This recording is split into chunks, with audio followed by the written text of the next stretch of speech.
Confira agora mais uma entrevista do site Espiritismo BH.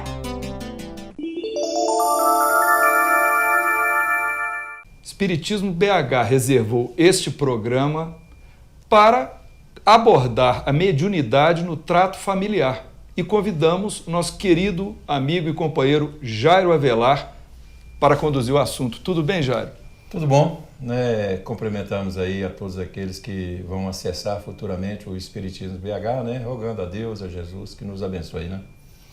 Jairo, vamos então com alguns fundamentos. O que são os espíritos obsessores? Olha, quando falamos em obsessores, nós temos que refletir em termos de obsessão, não é?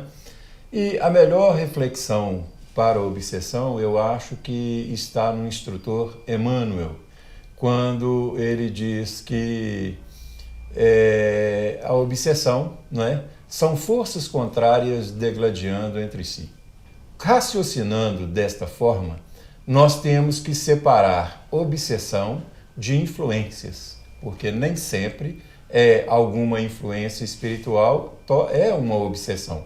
Nós temos influências positivas e temos influências negativas. E aí temos que reportar a Kardec, voltando lá ao Livro dos Espíritos, quando Kardec pergunta assim, influem os espíritos em nossas vidas? Né?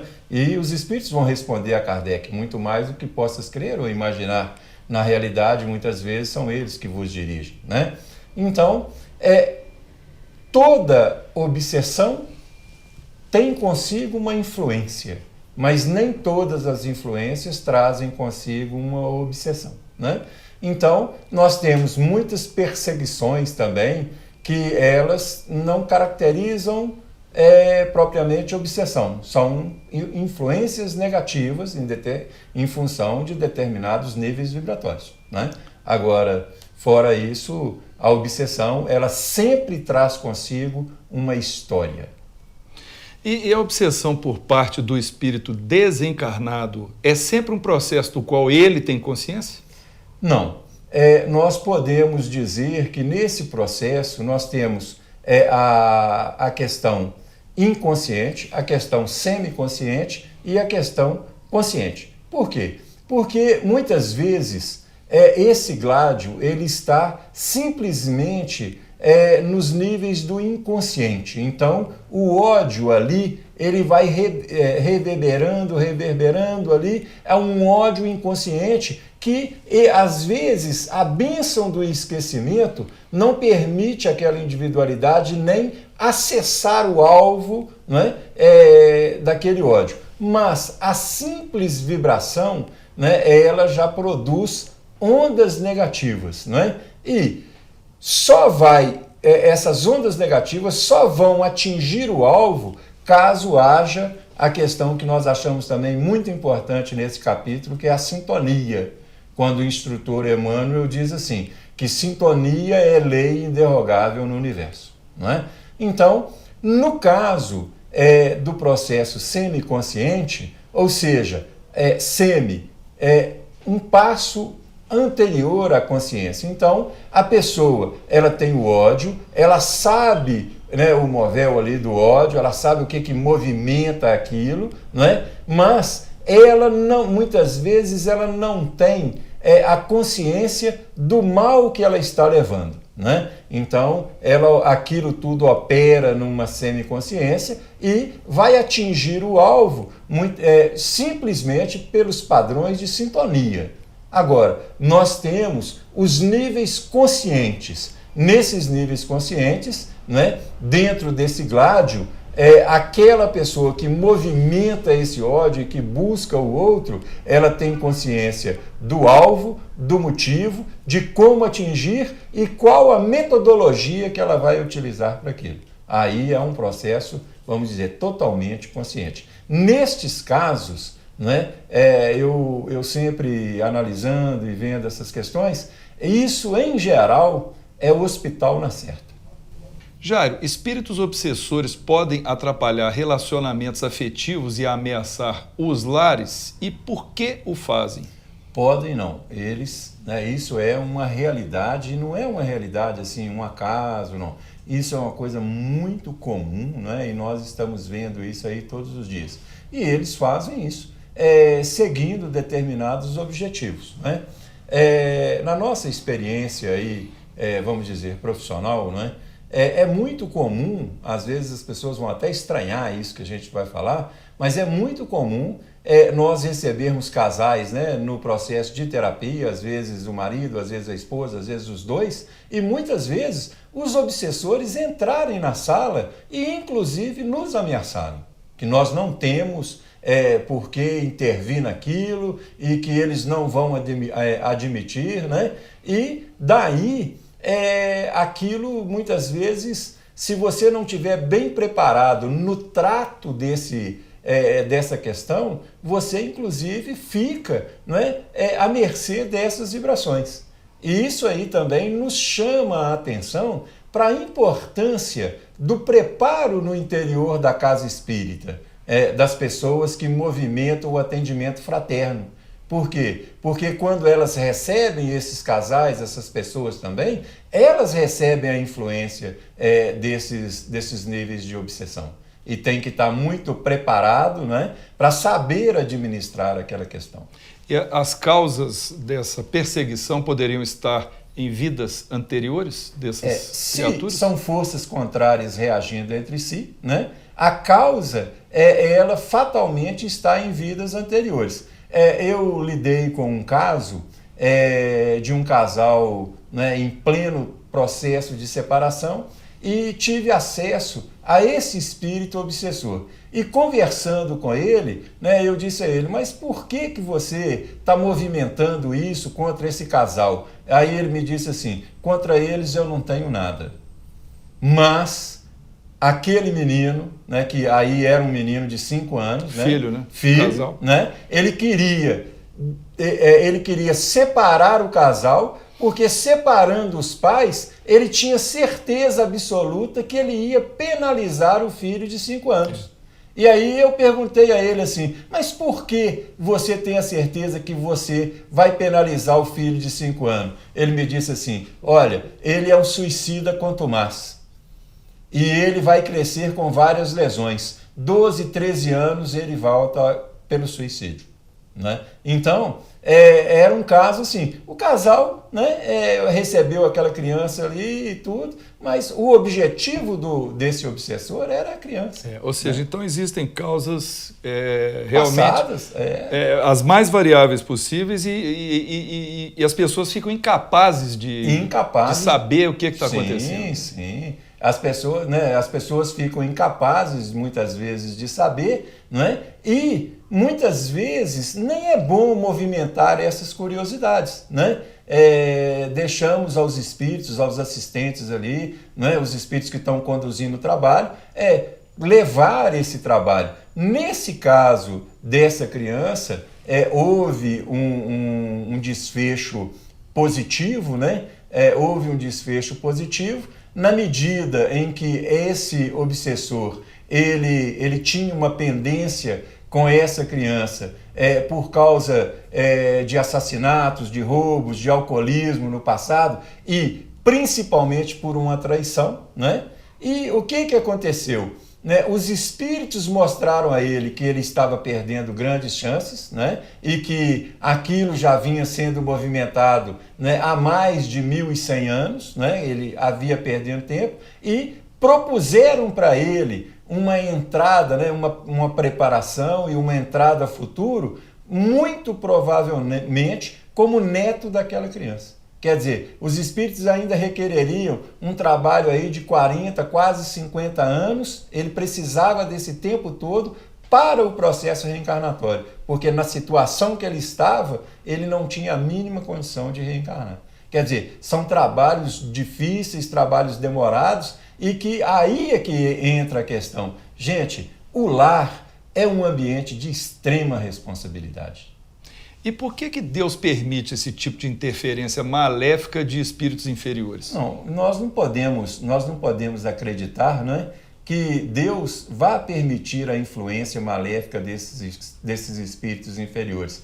Por quê? Porque Deus, como o próprio livro dos Espíritos vai nos ensinar, né, a governadoria dele se dá por leis, né? E essas pessoas, igual esse caso que nós trouxemos aqui rapidamente, as pessoas ali, elas estavam inseridas nas leis de ação e reação. E aquilo ali era simplesmente um processo de retratação, não é? Que mais dia, menos dia, não é? Iria desaguar num campo feliz, não é? Como diz o próprio instrutor Emmanuel, só existe um grande ódio aonde já se movimentou um grande amor. Mas você diria que todo caso de obsessão seria um caso de retratação ou não? Se não for um caso, vendo pela ótica de Emmanuel, né? Se não for um caso de retratação, aí é um caso de influência, né? Porque estas retratações, ninguém vai buscar uma retratação sem que não haja, né, um histórico, né?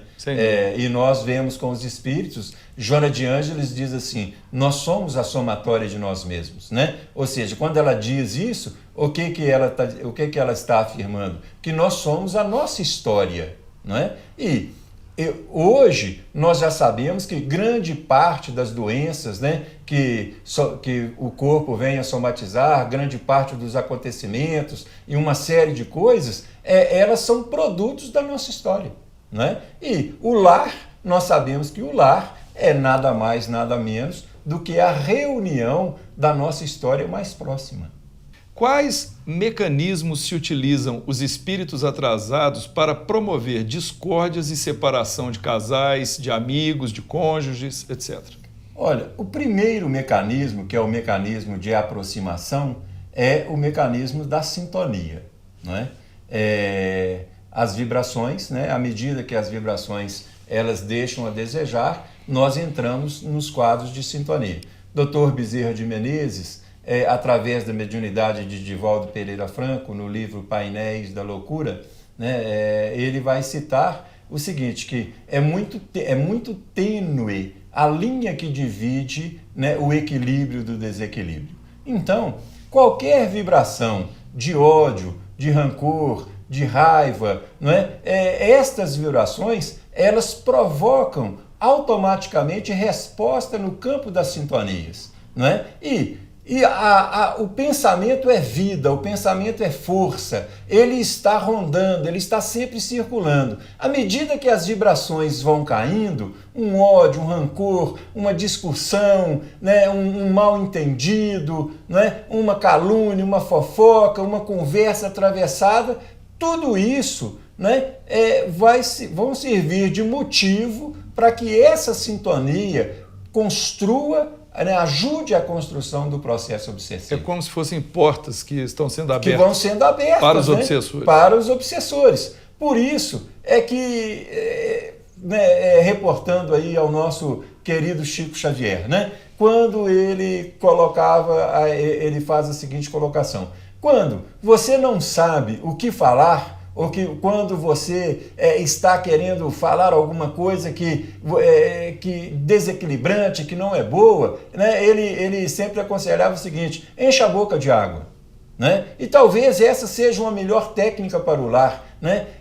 Quando existe um ditado muito mineirinho que diz assim, quando um não quer, dois não brigam. Não é? Então, se é o momento da discussão, encha a boca de água ou encha o coração de humildade e deixa aquele momento passar, né, para que esse assunto seja exaurido no futuro, porque às vezes uma palavra, uma questãozinha, ela levanta mágoas. Aquela mágoa, ela entra nos níveis do superconsciente, ela fica ali alguns dias, ela desce para o consciente e ela se adensa. Ela vai adensando. Aí, aos poucos, ela vai migrando para o inconsciente e levanta arquivos de 2.000, 3.000 anos, 1.000 e tantos anos. Esses arquivos eclodem, né? O casal aí, ele entra em choque pleno e, nesse momento, né, voltando ao Dr. Bezerra de Menezes, é muito tênue a linha que divide o equilíbrio do desequilíbrio. E os laços obsessivos, à medida que eles vão sendo fortalecidos, Ora, é um trabalho muito grande, né? E depende de muita dedicação, de muito empenho para que eles possam ser desfeitos, né? E às vezes uma união que viria a consagrar ou eliminar problemas de um passado longínquo que estava sendo construído se perde por causa de uma atitude impulsiva. Se perde por causa de uma atitude impulsiva. E nós vamos vendo o seguinte, às vezes um lar que, né, aquele casal, os filhos que ali estão, às vezes aquele planejamento para que houvesse aquele momento, às vezes vem aí de 200, 250, 300 anos de um trabalho profundo da espiritualidade, né? Ajeitando daqui, arrumando dali, preparando daqui, preparando dali, para que no ano X aqueles dois seres pudessem se encontrar, para que num processo tal aqueles seres pudessem trazer outros serzinhos, e às vezes 300, 400 anos são perdidos numa discussão, né? Isso nos chama a uma responsabilidade muito grande no interior do lar, né? Porque às vezes uma pequena fagulha provoca incêndios de proporções inimagináveis. E é preciso ser médium ostensivo para sofrer influência de espíritos obsessores? Não, porque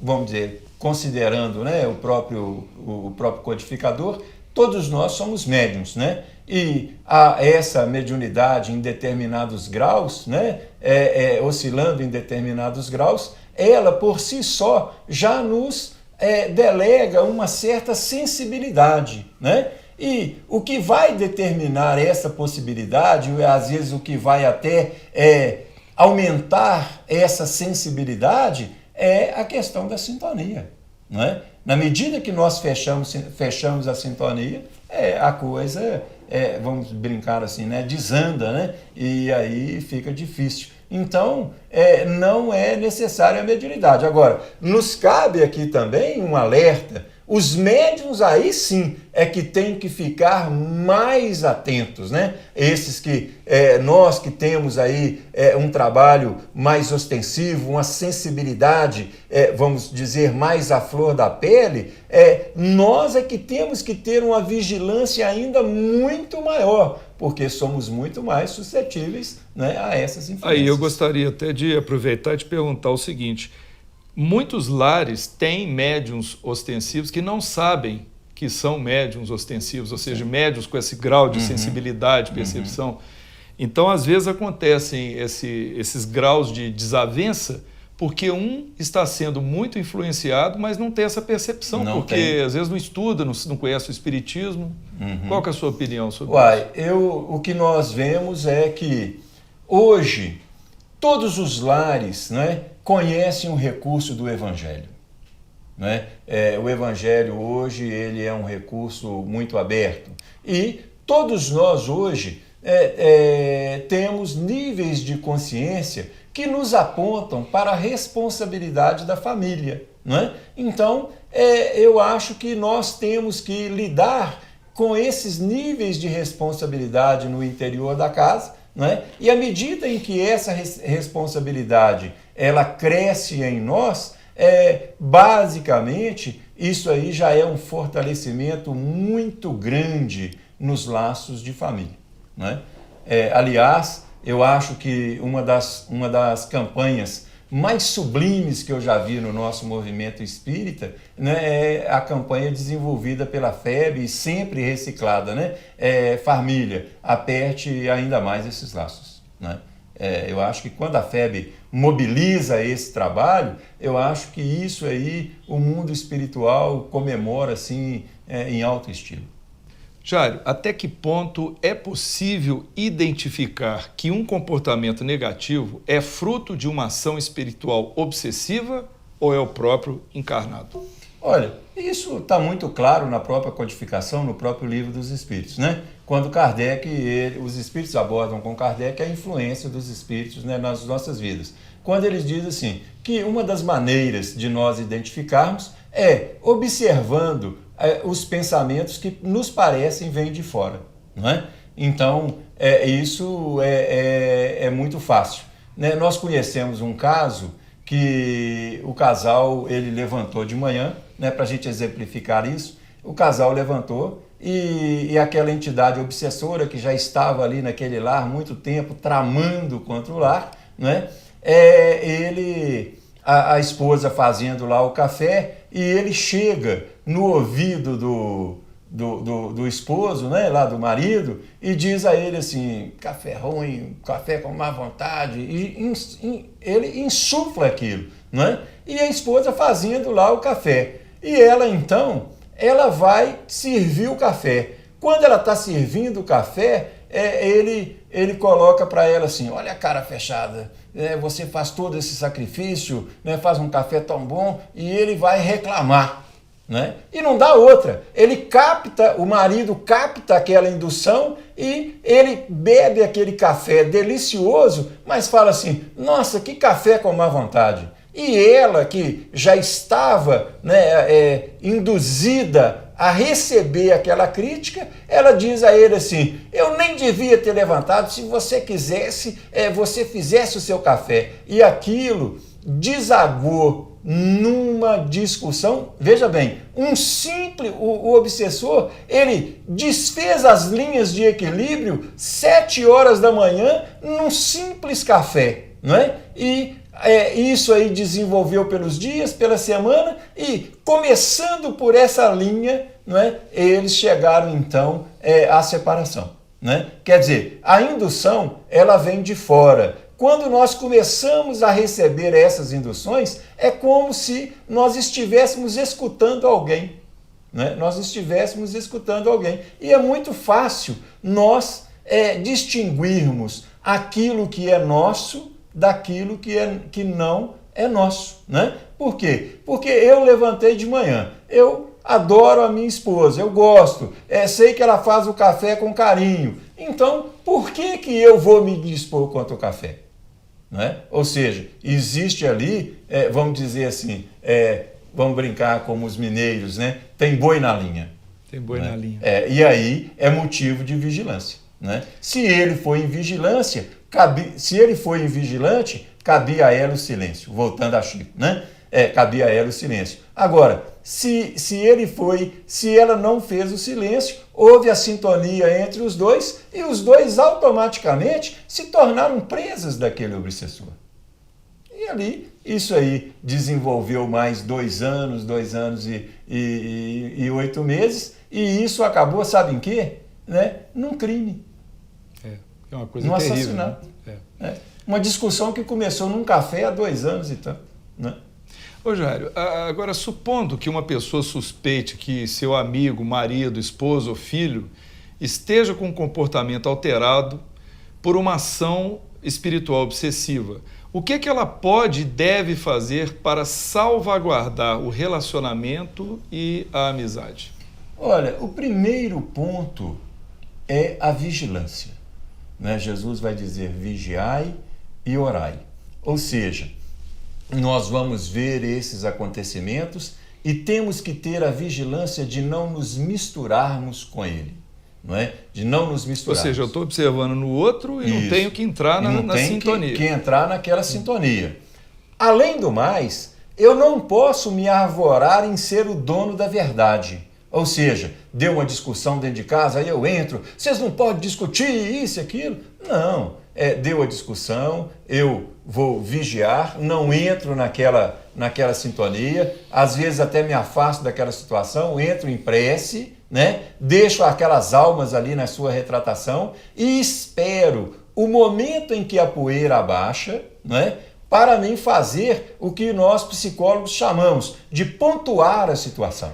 Né? O que seria isso? É nós esperarmos o melhor momento, falando o mínimo e aprofundando o máximo naquela questão, dando ali sem querer impor condicionamentos, né? E uma outra questão, sendo casais espíritas, sendo um lar espírita, nós não podemos deixar de esquecer a pujança, né, do evangelho no lar, né? Porque esse aí eu vejo como o grande caminho dos lares, o grande ponto do equilíbrio dos lares, né? Então, também a presença do evangelho no lar. Mas acho que a nossa postura, que é de buscar o equilíbrio, é atuar sem querer interferir ou tolher o arbítrio das pessoas.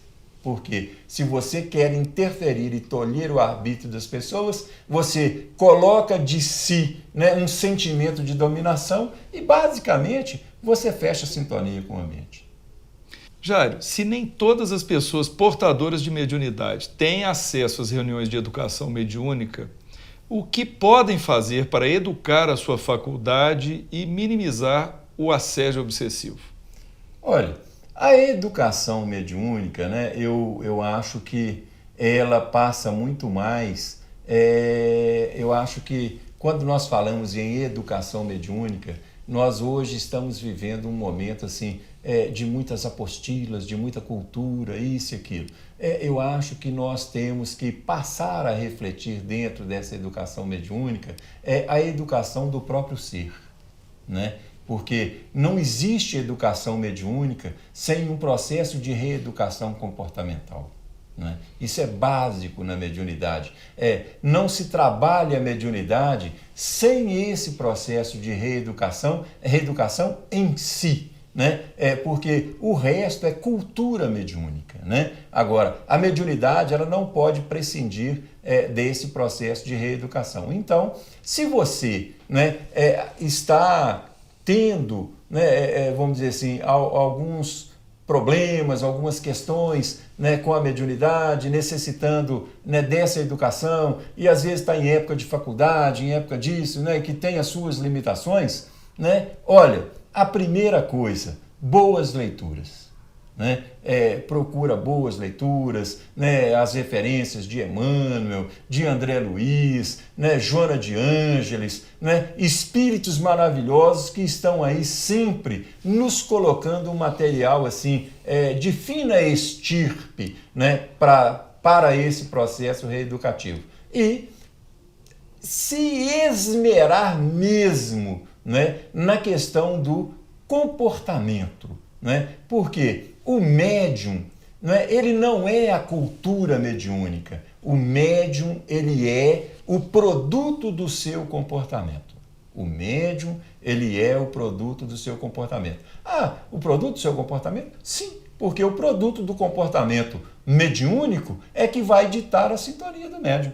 E à medida que ele se propõe a um processo de reeducação, né, ele pode estar impedido até mesmo de ir à casa espírita. Mas ele tem outras maneiras de ser espírita, né? Porque você não pode, hoje na sua fase de vida, você não pode ir às reuniões de educação mediúnica, não pode ir às reuniões às vezes da casa espírita durante a semana, mas você pode ir à casa espírita num sábado, participar da campanha do quilo, participar das visitas aos hospitais, participar da visita às creches, atender lá os caídos. Então, educar mediunidade não é simplesmente deitar sobre as apostilas. Educar a mediunidade é principalmente trabalhar em si o amor ao próximo.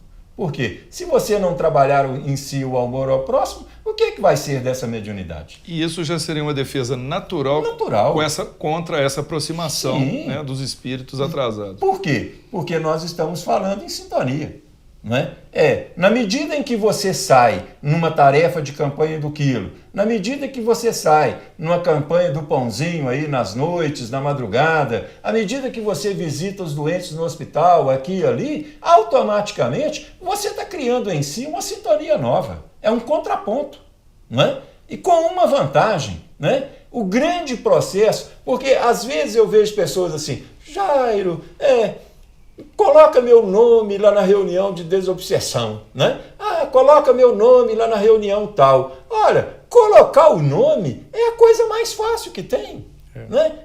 Levar nome para centro espírita, pede para fulano, pede para ciclano, ora, é a coisa mais fácil que tem. Agora, se o processo de desobsessão fosse colocar nome em reunião mediúnica, gente, não tinha problemas no mundo, não é? Porque o processo da desobsessão, ele é um processo profundo, né? Ele é um processo de autorreeducação do ser. Normalmente demorado, inclusive. Normalmente demorado. E outra coisa, muitas vezes, quando essas questões chegam à casa espírita, né, as pessoas que estão sendo assistidas já possuem as suas lesões.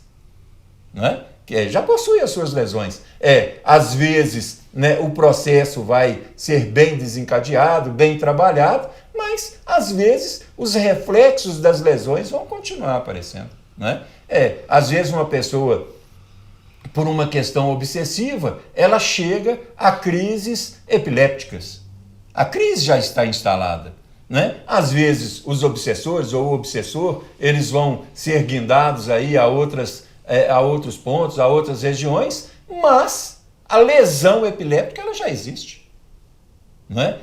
E só resta agora contê-la com medicação, com a assistência médica, isso e aquilo. Ela às vezes vai reduzir de intensidade, vai isso, vai aquilo, mas às vezes a pessoa vai arrastar aquilo até os seus últimos dias. Não quer dizer que, né, não foi feito nada. Bom, Jairo, apesar de que você já falou muitas coisas, eu gostaria que você nos dissesse quais seriam hábitos saudáveis para a proteção dos lares contra a investida de espíritos obsessores. Olha, eu acho que tenho pensado, refletido muito nessas questões, até pela experiência profissional, pela vivência dentro da casa espírita, né? Eu acho o seguinte, o lar, nós temos lá o pai, a mãe, os filhos, né, que entre si são irmãos, né? Eu acho que se nós formos somente marido e mulher, isso são títulos. O esposo e esposa são títulos. Se nós formos pais e filhos, mãe e filhos, isso são títulos. E isso não vai trazer fundamentação alguma ao lar. Eu acho que o lar começa a se fortalecer quando nós passamos a nos enxergar como irmãos. E nesse momento, à medida em que nós aplicamos a fraternidade no interior do lar, nós passamos a trabalhar o lar, o que é mais importante na relação humana, a produção de amigos. Porque se o seu filho for somente filho, ele é passageiro. Se a sua esposa for somente esposa, quando ela fizer aí 40 anos, 50 anos, 60 anos, você vai perder o interesse nela. Se o seu marido for só marido, quando ele chegar aí a 50 anos, não sei quantos anos, você também vai declinar os seus interesses nele. Mas se você manter essa prole, né, fixada dentro das linhas da amizade, né, porque o marido trai a esposa trai o marido, não é? Os filhos traem os pais, mas os amigos não se traem. Né? Então, e a amizade, ela só vem com a implantação da fraternidade.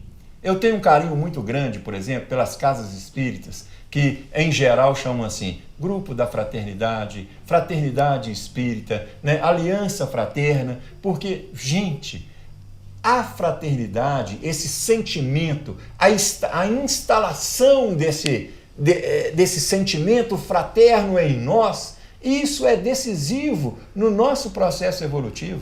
Não se constrói evolução se nós não nos abrirmos à fraternidade. Isso eu acho que é decisivo. Eu não quero falar com os nossos amigos sobre fórmulas mágicas. Ah, não, você levanta e reza, você faz isso, você faz aquilo. Não, é simples.